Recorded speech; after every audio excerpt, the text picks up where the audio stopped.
Howdy, this is the October 2018 meeting of the Azure DevOps user group, and we have a really exciting topic for today. Just some quick announcements for those of you who are joining us for the first time. What we're all about. This group is for software professionals working on the Microsoft platform who want to explore, implement, learn DevOps.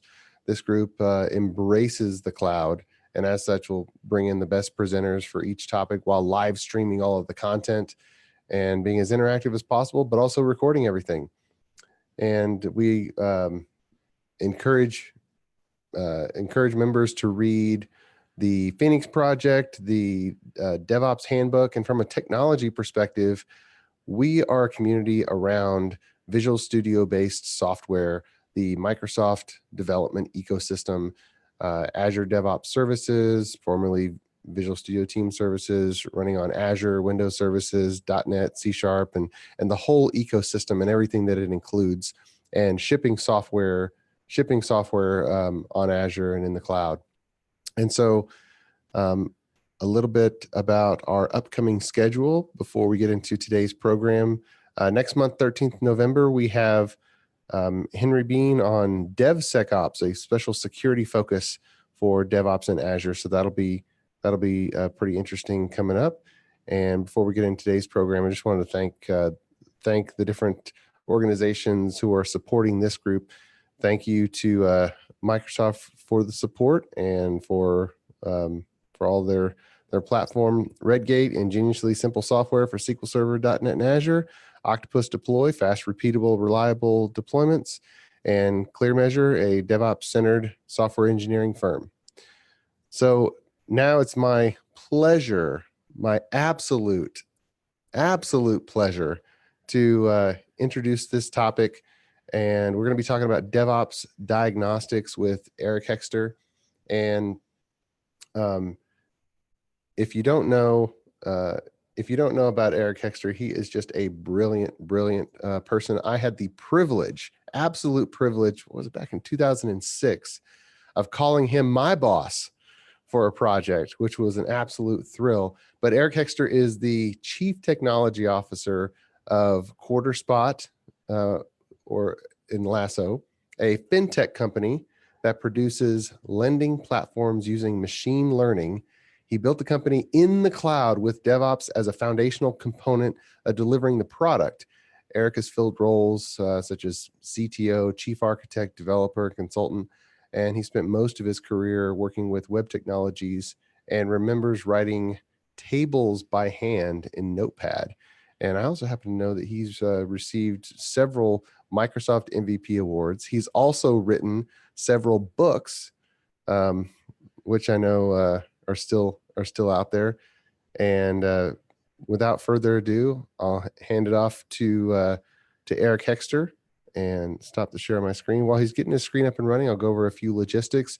There's a chat window, and there's also a Q&A panel. Feel free to do that. And in the Q&A, if you have a good microphone and would like to ask your question in person, just designate that and we can unmute your mic and make this interactive. But thank you very much, and I'll hand it off to you, Eric. Awesome. Thank you. You hear me okay?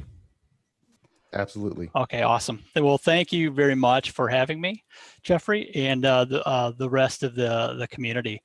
So this is a topic that's kind of been stirring around in my head for a little bit, but this is the first time I'm presenting it. So we'll see what goes well and what doesn't. But as we're going through it, feel free to ask questions either in the chat, or Jeffrey can pick those up, or I can pick those up. And depending on how many people are here, we could also have a conversation about it. A little bit about me. So I'm the CTO of a startup. We're based out of Manhattan, but I run the dev and technology and engineering teams out of Austin, Texas. I've been writing software for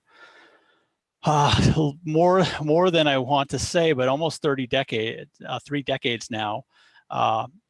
So, started in high school, became a professional developer, and done a number of roles throughout my my history, but I think the key factor that really brought me towards DevOps was I've always spent time automating things, whether that be working on build scripts, standing up CI servers, or just automating deployments or automating tests. I was kind of doing those things, I think, before we had the name DevOps, but it really felt like a good fit for how I thought things should work, and how do we avoid human error.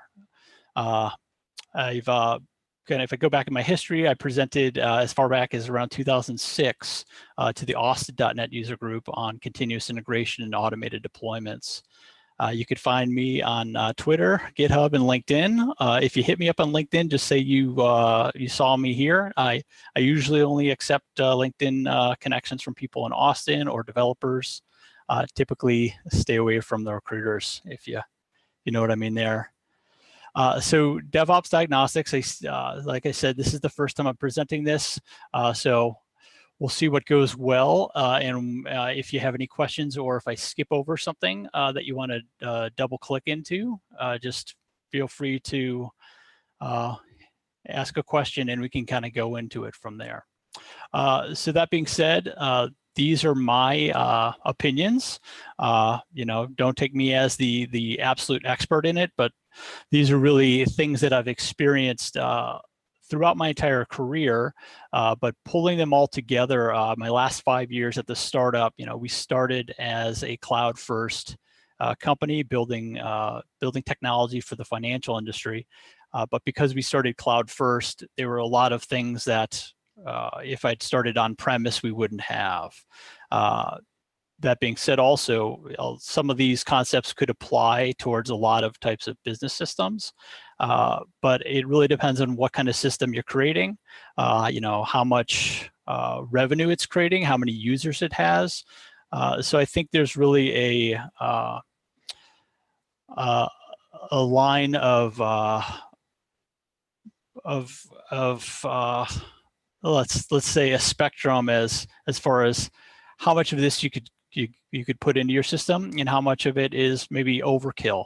So again, this is kind of what I've discovered is working well for us, and it may or may not work for you, but it's more of a journey versus, I guess, a destination.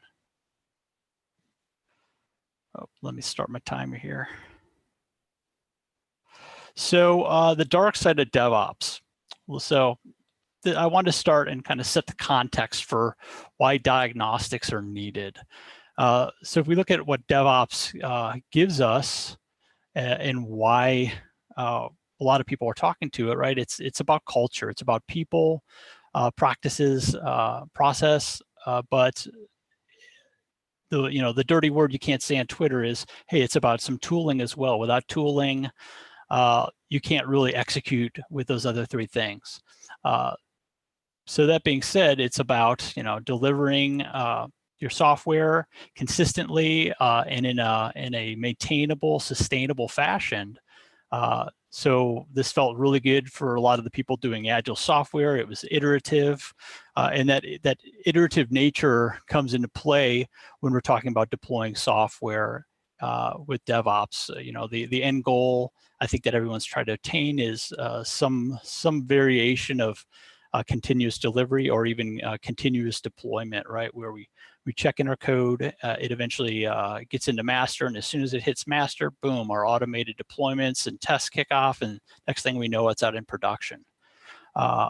So what this has enabled us to do is it's enabled us to produce bugs, and get them to production faster than ever. It's also enabled us to, even if we don't have bugs in our software, it's enabled us to deploy our code to production faster. And a lot of those times, our production code now has business bugs, misunderstanding of requirements. We put something out there, and the way we thought it was going to be used, or the way we intended it to be used, is not how it's being used. So this is kind of where I look at where DevOps is more challenging is now we can push things out there faster. We don't always have the time to think about, was that the best way to do this? Is it really meeting our business needs as designed? Because a lot of times between requirements and writing code, the piece of software that comes out morphs over it. There's conversations that happen and changes. So as a result, now we're in a place where we can produce things that could have a negative impact on our business and our system faster than ever. So if I took this diagram from Atlassian, it's kind of a way to visualize, what DevOps is doing for us. And I like this diagram, because it shows it's a continuation. It never really stops. We're planning what changes we're going to make to our software. We build it, we integrate it, we deploy it, and then the last stop is operating it, and then taking what we know about operating it, and sometimes that's technical things we learn. Sometimes that's how the system is being used by users, or in the world of IoT, by other devices. So it's really this last two portions of it, which is the operate. Some diagrams show this as monitoring phase, and the continuous feedback. That's the place that in a lot of the times, we're talking about DevOps, we kind of skip that portion, and everyone just breezes over it. Says, "Oh, you just operate it and monitor it. No big deal. I'm sure you can figure that out." And that's where I want to focus kind of today's discussion around. So, diagnostics, what are they? How are they used? I would like to think of them as information about how your system is running, your software system. It's operational metadata would be a good way to describe it. And there's a spectrum of how much of these different types of diagnostics you can produce, how they can be used. And there's a spectrum of how useful they are and how complex they can be. And what I mean by that is, if your system only has a few users, or it's an MVP and you've just launched, you're really trying to say, let's try to get some business functionality or some capabilities in our software out fast and see if it's even something somebody would buy. You might not need as many diagnostics. You might not need the level of complexity of diagnostics that you would say, let's say you're running a huge software as a service system that's got millions of users, right? Along that spectrum of how your system is being used requires a different level of complexity along that way. Here's a kind of if I have one end of it being simple, the other one being complex, a simple piece of diagnostics data could be an error message, an exception stack trace. It could be some trace information. On the complex side, let's say you're building a cloud-first system that uses message queues or service bus to send messages between different microservices or other components, and you have a huge distributed system.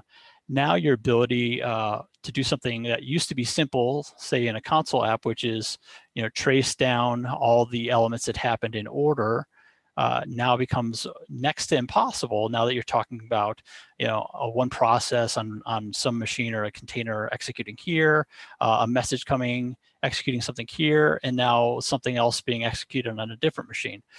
So trying to correlate and do distributed tracing becomes something super complex as your systems get bigger and more complex in terms of the problems they're trying to solve. What I found is the diagnostics tools and information I'm trying to use is also becoming complex. But the good news is, 15 years ago when I thought about trying to do these things, they seemed next to impossible and they were unattainable at some of the places I've been. But now with the advancements in our frameworks and underlying tooling, these things are that seemed impossible before now are very attainable. But they do require some work to implement. So why diagnostics? They help you operate your system. They let you know when something's going good. If you get a baseline of when things are nice and smooth. And they also let you know when you need to set aside some time in your development cycles to work on maintenance of the system. And that could be maintenance in terms of performance characteristics of your software. It could be something in your infrastructure. There's kind of a whole host of things, but typically we don't think about this, right? We think about doing other things in terms of delivering for your product. You typically asked to deliver new features. You're only delivering parts of your MVP. And when you need the diagnostics data, that's when it's clear that there was value in it. And ideally, as you're going through that life cycle of development and growing your product, you invest a little bit in the diagnostics capabilities, or maybe early on you can utilize some out-of-the-box capabilities. But as your systems get more complex, if you're investing in diagnostics ahead of time, you hopefully will get the benefit when you really need it. I like to think of it as an insurance policy. It's something that can help you feel good about when you do have some problems and you do need to go digging deep and figure out what happened. If you have it there, you can solve problems quickly. And that really kind of boils down to tying into continuous integration and continuous delivery. If we're now able to produce software faster and roll it out quickly, having diagnostics data to be able to monitor and dive in to see how things are being used, see how they're performing, is something that you need to be able to do quicker. You need to cut down the time it takes to determine if there's a problem. You need to be able to recognize that quicker, because now if you're deploying, either daily or weekly, you don't have a long time to go figure that out before the next release hits. And the idea is you want to discover problems as soon as possible, because they're typically easier to fix the sooner you discover them, because you have a smaller amount of change that went into creating a problem. I like to think of diagnostics as gauges, kind of like something you would have in your car. And there's different kinds of cars, and some cars have more fancy gauges and other ones have some very simple gauges. So when I think about how I want to visualize my diagnostics data, it kind of depends in terms of what is the correct visualization for your system, and it really matters how complex is it. In this slide, you'll see the top chart over here that just shows response times of web actions, and I actually have it split up between two different front ends. One is responding in about 1/10 of a second. And then the green one, you see that, depending on time of day, you'll see the response times of those MVC actions can, kind of hover around 1/2 a second until we start hitting part of the workday, and we see, there's a morning spike where it goes up to 2.2 seconds. So having some of this diagnostics data available allows us to understand what's normal and what's out of normal. And that's really a key to be able to react quickly. This bottom gauge here is a gauge of items that are sitting in queues waiting to be processed. So in a distributed system, I have work going into queues. I have some Windows services picking up those queues and doing work. This gauge is showing me how quickly work is being queued up and also how quickly it's being processed. So I see some large spikes here, and that's okay, because that means a large amount of work's coming in. My web front ends are not sitting and waiting for that work to complete, but they're returning quickly. But those large spikes get chewed up pretty fast, and the work gets completed. So then my spikes go back down. So I see a normal up and down. And once you have some of these kind of capabilities and charts available to you, you then start understanding when something looks out of normal. And that's, as I said, kind of a key towards operating and running your software efficiently. So I want to kind of talk about what are the different types of diagnostics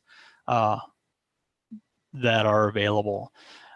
So here's a number of them. So system metrics, those are typically things that come from infrastructure, whether that be your cloud infrastructure or your operating system infrastructure or other, database system at the system level type metrics. You have log files, which I think that's kind of like the most basic, but it's a pretty common type of way for logging trace information and errors. The next one is structured logging, which we'll kind of get into this a little deeper. But when I first heard the concept of structured logging, I was not a big fan of it. I couldn't really see the value in it. I understood that rather than just writing a message as a string to a log file was valuable in itself because I could see what was happening. But doing something more complex than that, I didn't really see the benefit. But as we'll dive into a little bit deeper, the more I've used it, the more value I've seen in it. You have error conditions, which are, just as it sounds, something happened that needs to be addressed. Data integrity. Again, that's really around, it doesn't really matter whether you're using a traditional SQL database, a NoSQL database, blob storage, table storage, no matter what kind of data you have in your system, if it's to a level where there's complex structures in it, worrying about data integrity is something that's important to make sure your system can keep running. In some cases, your data system or engine can handle some of that data integrity, but other times you need to write additional checks to make sure everything's running smoothly. You have fatal errors, which are, an error that first time it happens, if it occurs, you need to react quickly. And then the last one I have on here are heartbeats. And those are, think about it, just like a human. A heartbeat's something consistent and it happens all the time. So system metrics. So kind of dive into those. What are those? In terms of your compute, whether it be servers or containers, those are things like CPU percentage, memory, disk queue length. These are type of the things that I think the ops people are, really. It's the first things they go to. Hey, the system's slow. Okay, let me go run through the checklist of things to check, right? In terms of messaging, if you have queued messages, I showed that one graph. This is, the number of messages that are waiting to be processed, the number of poison messages that are sitting there that can't be processed, or on a web server, your current user count. I think of system metrics as things that are coming from mostly infrastructure, but they're available either through, Azure makes these available through, if you turn on Diagnostics, the capabilities for both your IaaS, and then also if you're using a platform as a service technology, a lot of these metrics are also available. When I'm thinking about system metrics, some of these are used to troubleshoot, is your system slow? But others of these are used to determine, are you underutilizing what you're paying for, right? If I think about the cloud, I think about it as me renting infrastructure. So I want to make sure that I'm using what I'm paying for, and I'm not overpaying because I've provisioned too many servers or database servers or whatnot. So I don't think of these metrics as only being something to use to see if the system's slow, to help me figure out where that problem is. They're also used for other things like financial health of your system. Log files, typically what do we find in log files? You typically do a timestamp. You definitely put a message in there. You might have levels like this is a trace message. This is a debug message. This is a warning. It could just be info or some sort of error level. And then sometimes you might have a user. This is the user running when it executed. In some of the more simplistic systems, typically users left off, and you kind of just have those first three levels. In terms of infrastructure, I'm thinking about IIS logs or Nginx logs, SQL Server logs. Those are the things that typically produce a pretty basic log file that gives you at least some sort of understanding of a time series of what's happened. But by itself, going through a log can be time consuming. There's some tools you can use on top of it. But once you start getting distributed, writing a local log file is something that all of a sudden is hard to deal with. Let's say you have 15 web servers that now I have to consolidate all of these log files in order to make any use out of them. So this is when things start becoming a little more complex. Error conditions. So those are something like if you've heard of the circuit breaker pattern. An example of that is, let's say I make a call to a third-party API, and in the time frame of 60 seconds, it failed 15 times. So when that happens, I want my circuit breaker to trip. And that's a pattern that you put into your code, which when that occurs, you say, hey, let's stop calling this this third-party API because it's going to fail, and you go down another code path. So that's kind of this example of how it's used. But what do you do when that happens? How are you logging that, or do you have a way in your diagnostics to detect when a circuit breaker is tripped?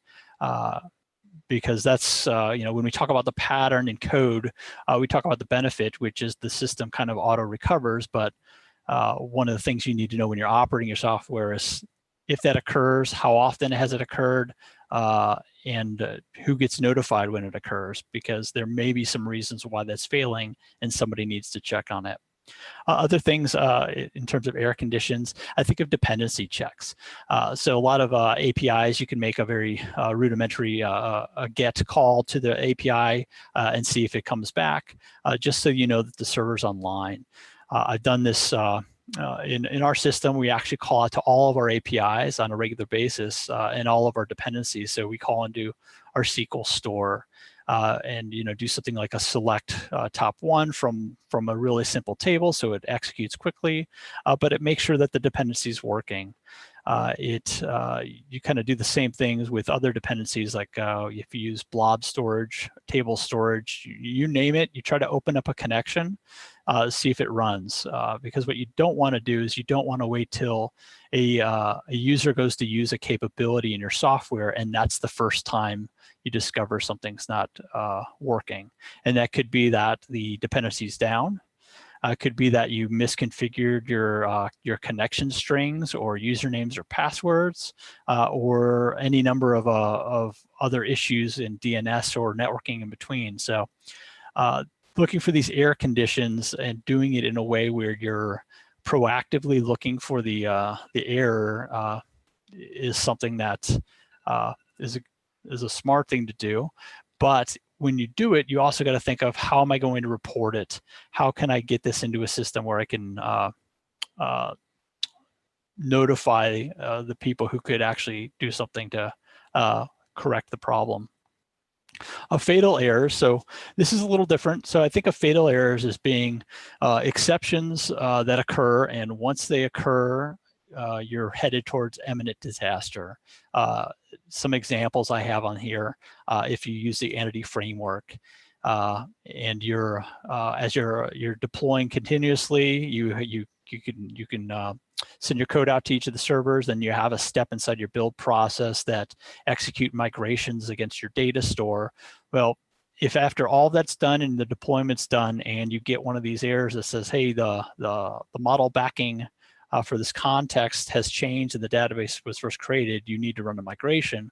Well, once that occurs, you basically have a short time span between the time that this error occurs and the next time each of your processes restart, because when it restarts, it's going to go through this this check on startup, and basically your ORM is no longer going to be usable. So when I look at some of these errors, you want to be able to, one, log them, but also when you're looking through the logs, have something that's continuously searching the logs, and if it finds any of these kinds of errors, can alert immediately. Another one here was basically a socket being full. which is, I actually took some of these out of some examples that we have running in our system, where we found some problems in Windows, and until we got it patched, we were getting some of these errors. But when they occurred, we needed to take proactive action. And once you can identify these, define the manual steps to take proactive action, right? The next step is automating the workarounds. The next item I want to call out was data integrity. So I think of these as conditions of business data, ensuring eventual consistency if you're using a distributed system, ensuring processes complete on a regular basis, and you're basically, if you are continuously deploying, and let's say you stage a set of incremental steps of changing the underlying system, let's say you're refactoring your data structures, a lot of times you have to turn off maybe some data integrity checks in your engine, because you have to allow, say, a null column while we're in the process of backfilling data. But so even though your database system can't enforce that that constraint for data integrity, you can put in additional monitors that run through, make sure the condition doesn't exist. If it does, it can alert your team, and you can deal with the issue.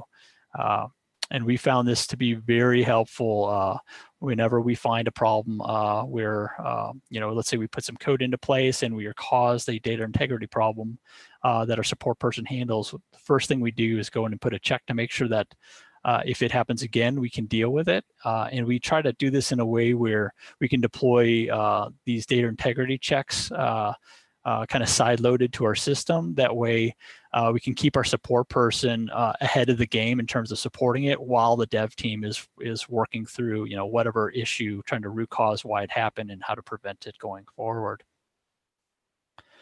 Heartbeats are, as I described before, they're something that happens on a regular basis, on a regular frequency, and when they don't occur, there's a problem. So it's really the fact that a heartbeat stopped happening is something that you need to alert on and let your system know, or your operators, that, hey, we have a problem. It could be, let's say you have a few web servers in a farm, and the two of them go offline. If you're not actively monitoring that all of them are engaged in taking traffic, then when that final one goes offline, next thing you know, your system's down. Whereas if you're monitoring heartbeats and know what's running, and when something goes offline, you can react to it in a less than urgent fashion and take care of problems before they actually become critical. An example of what we do for a lot of our heartbeats is we actually include if we do a blue-green deploy, so we, as part of the heartbeat, respond from every process saying, okay, I'm the blue instance or the green instance.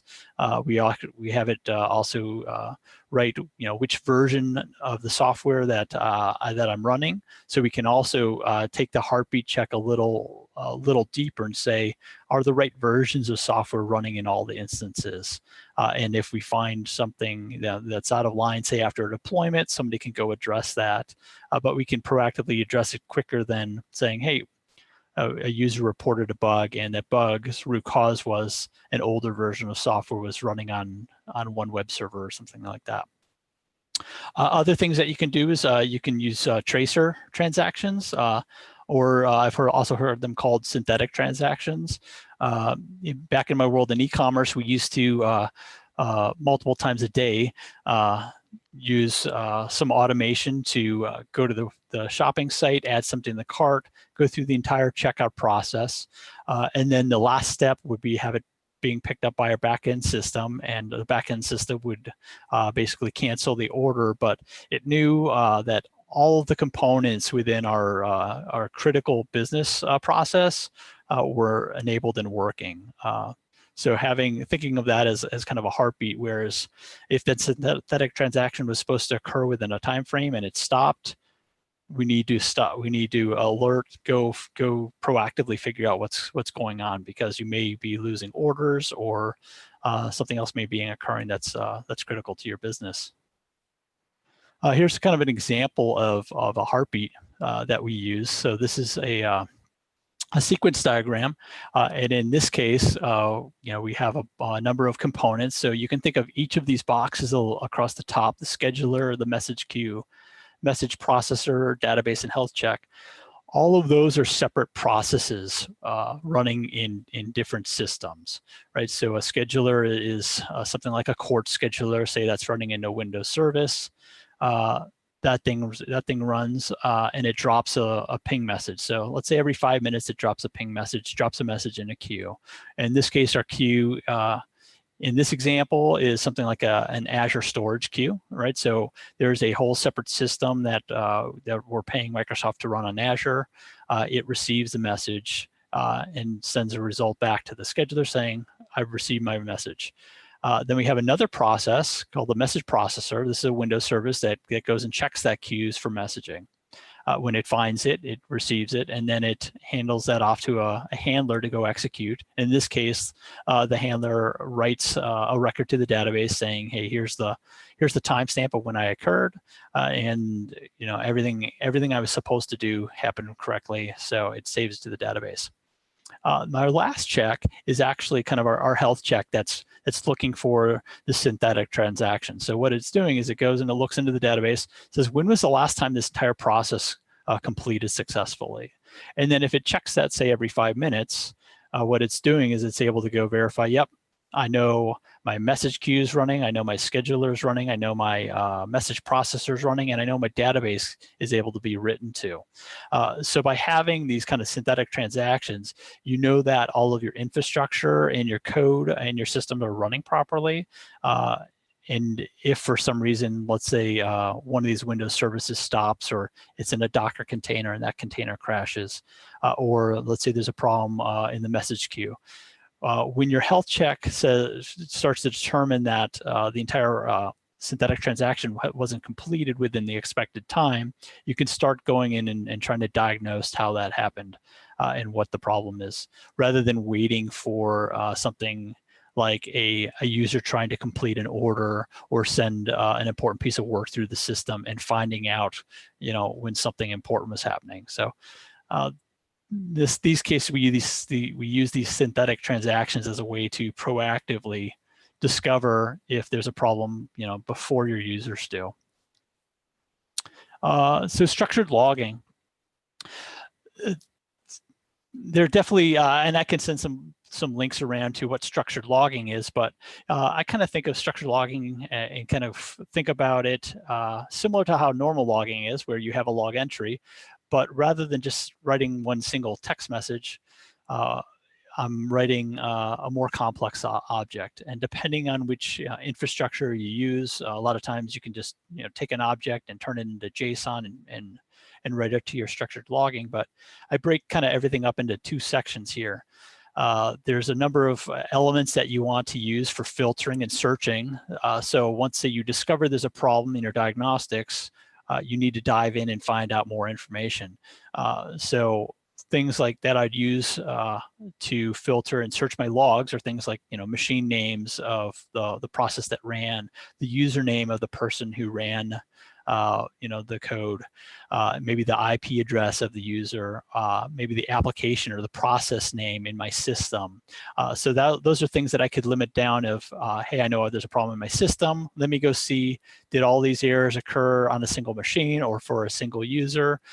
They're using these filtering capabilities. It's an easy way to start aggregating the data and determine, okay, where's the outlier? Where do I need to go look further? And then kind of the second piece of this are kind of the complex objects. So after I can filter, I can now use these complex objects to do things that give me more valuable information. And what I mean by that is I can put execution time. So, the number of milliseconds it took to call a dependency or a web request or to run a code handler. Or I can include counts, the number of times something executed or the number of items that I was about to save to the database. So one, I can see how long it took, but I also know how many items were in that. So I start to get in a relative size of execution times with the amount of work that's occurring. Other things that we've used it for is algorithm results.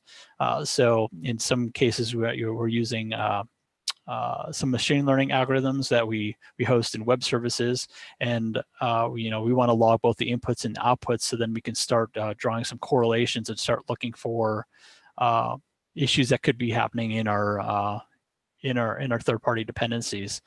So once I start capturing this information, we can start thinking about it in filtering, and then starting to use those more complex results and values to start charting things, start computing, statistical variance based on, whatever it is I'm trying to measure.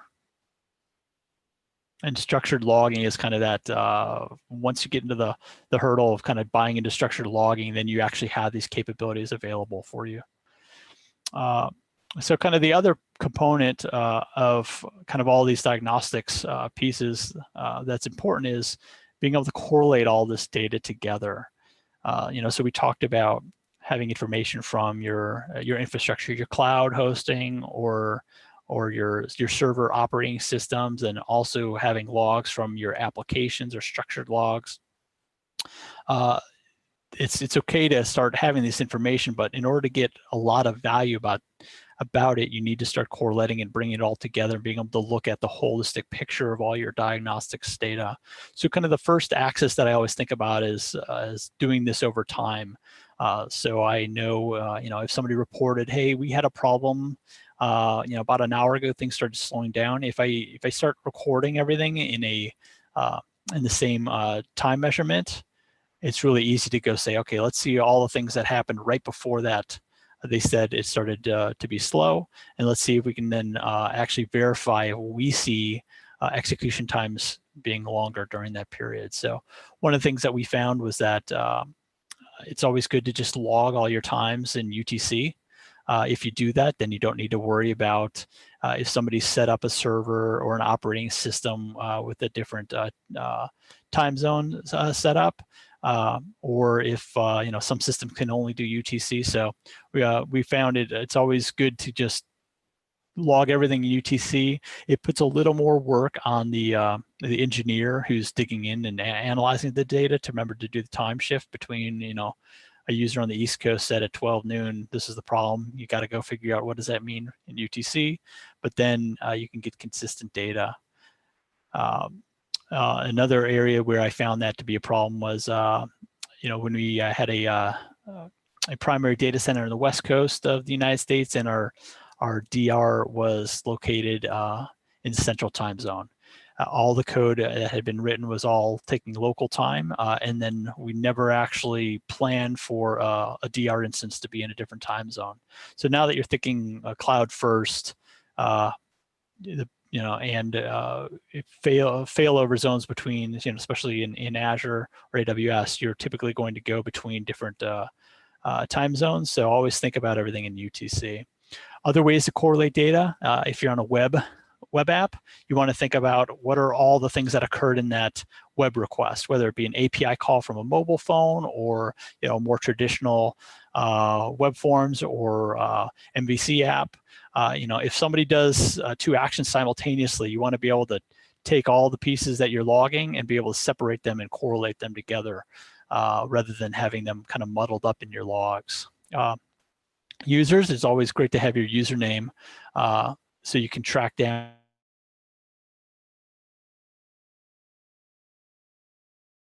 Interesting when you start talking about this in kind of a distributed environment where you're using messaging to kind of go in between message queues and processes. So when I'm talking about users and distributed requests, kind of that the end goal is to be able to say, okay, a user hit a button on a web page, then they put a message on the message queue. If I can log the initial request and the user, pass that in my message headers into my messages. If I can pass that into HTTP headers into other requests, I can actually see that that one transaction or that one initial action of a button click invoked all of this other work across a distributed system. So if you can get to that point, then you're really able to kind of track down, okay, hey, this error occurred in one of my backend systems.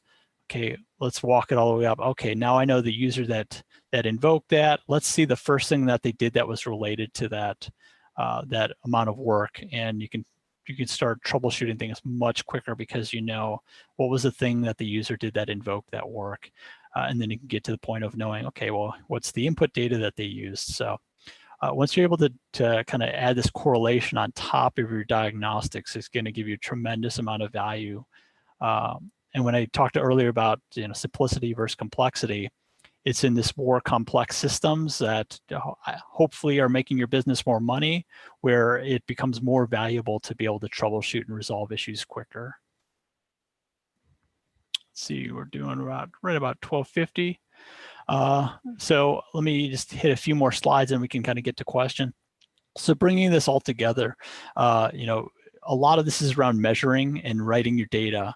If you can't write down, what's being measured and get it into a few sources quickly, then you're not really going to be able to make good use of it. If you're writing log files to every single server, and then part of your process is to go first find the logs from every server, you've already lost. We used user log analysis to do charting and dashboarding. Once you know what, by looking at your logs of how things are performing, and you can visualize that, now you have a better idea of what's normal, and it can help you troubleshoot and look for issues. Say after you've deployed a bunch of functionality, you can help spot issues quicker if you already know what your baseline looks like. And then we use the kind of the raw log data and the search capabilities. So I talked about structured logging. Once you have the structured logging in place where you can filter and search and look for aggregates by different trajectories, now you can troubleshoot much faster. But I think the key to this is really taking the team approach to DevOps, right? Having your developers, your support engineers, your quality assurance, and your operations people all using this. And if they're using this earlier in the process, say in pre-production environments where they're testing, then you can ideally resolve problems before they even get to production and before they make it to master. And kind of the last piece of this is kind of once you have all this data, this rich data that you can query, kind of the next thing is to produce alerts from those, right? If a heartbeat doesn't occur, I need to go notify somebody.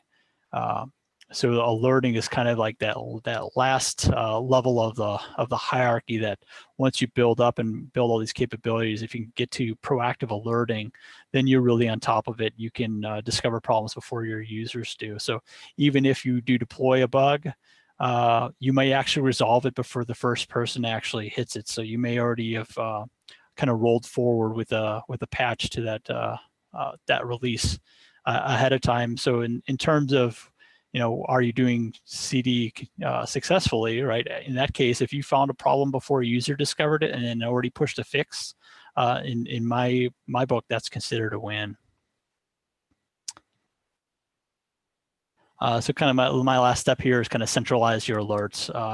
If I'm pulling data from Azure, I'm pulling it from Grafana, or I'm pulling it from my logs, what I really want to do is I want to get all of those things and not rely on alerts being in 10 different systems. I want to push them into another tool so that I have a central place to say, okay, I should use Slack or email, or I want to send out SMS messages to the people that need to know information. So that being said, I think I'll wrap up right here and kind of give a chance to ask some questions once I get to the screen. And no questions yet. Okay. In that case, I got one more slide I want to show. This is a tool called Alerta. It's an open source tool. And in this case, this kind of rolls up all of our alerts from all of our systems, from our software, from our infrastructure. And here's some samples here. Kind of this first check here is a data integrity check. It says, oh, there's a duplicate bank transaction. It may or may not be a problem, but it needs somebody to investigate it. The second one here is a process completion. So in this case, this says daily refunds haven't occurred when they were expected to be completed by. So it could be a system problem. It could be a user problem. but holistically, we're thinking of this as both software and process. The ones below it is I see a failed fail while processing message, lead score calculator failed. So this is an error that has occurred multiple times in our error log. So we're bubbling that up for somebody to go investigate. And the one below it is as an error queue. So a message tried to get processed, it failed, and now it's sitting in a poison message queue. So really kind of all of those different types of diagnostics data I'm trying to expose into a single dashboard where our support operators can look at, triage, and then assign out to the correct engineers. So that's kind of as a company where we are in our continuous delivery process and kind of all the capabilities we put together to date. For us, this is still a work in progress. But I feel like we've solved a lot of it, and we are able to identify problems usually before our end users are, and that's really kind of the goal of what we're trying to attain. So that is what I have. So Ben has a question, and he's typing it in. But while he gets his question in, you haven't spoke about tools much, but you're in Azure, Mm-hmm. and so in the cloud. Are you using App Insights and OMS? And also, what technique or tool chain do you use to centralize the straight text log files? Yes. So we are using Azure monitoring. We aren't using App Insight, although I see a lot of value in it. And I think if I was going to start a new project right now, I would use App Insight. But that being said, my structured logging has so much data into it. I actually believe I have more than what App Insight gives us at this point. So I think it's kind of a continuum. In terms of our straight logs, we're actually using a third party. It's a cloud logging tool called Loggly. And there are a number of them. It's similar to OMS, but we can actually push all of our structured logs directly into their cloud endpoint. And then from there, we can do queries and alerts and those kind of things against that tool. And one of the benefits I found, from separating your logging behind another endpoint is from a financial covenants and governance standpoint, right? Not having your logs where somebody could delete one after they've done something bad is a good practice. It's not required for all businesses, but in the financial industry, that's a very important thing for us to have. If you're into something that say requires PCI compliance or other things like that, where if you're worried about somebody being malicious and trying to change data and then cover their tracks, externalizing your logging is definitely a good idea.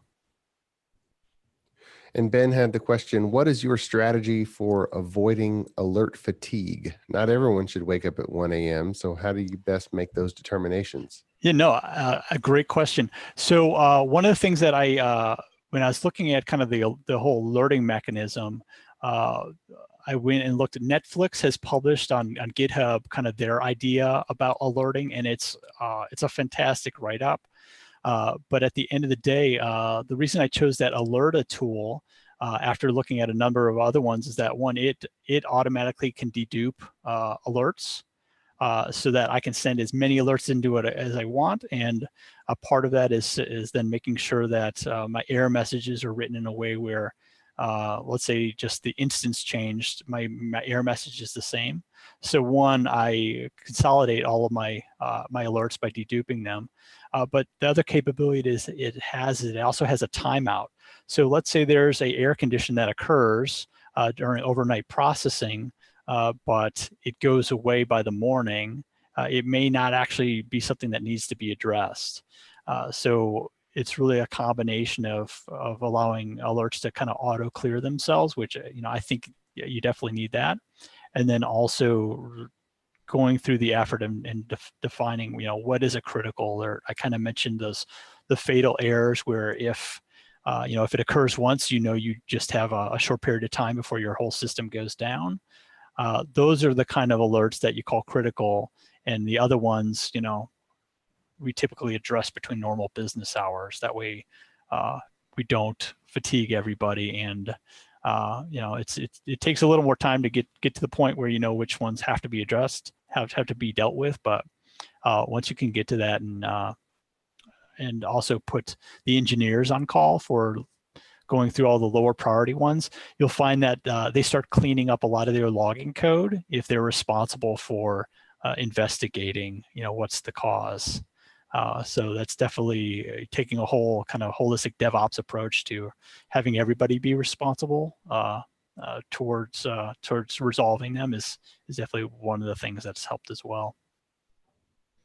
Awesome.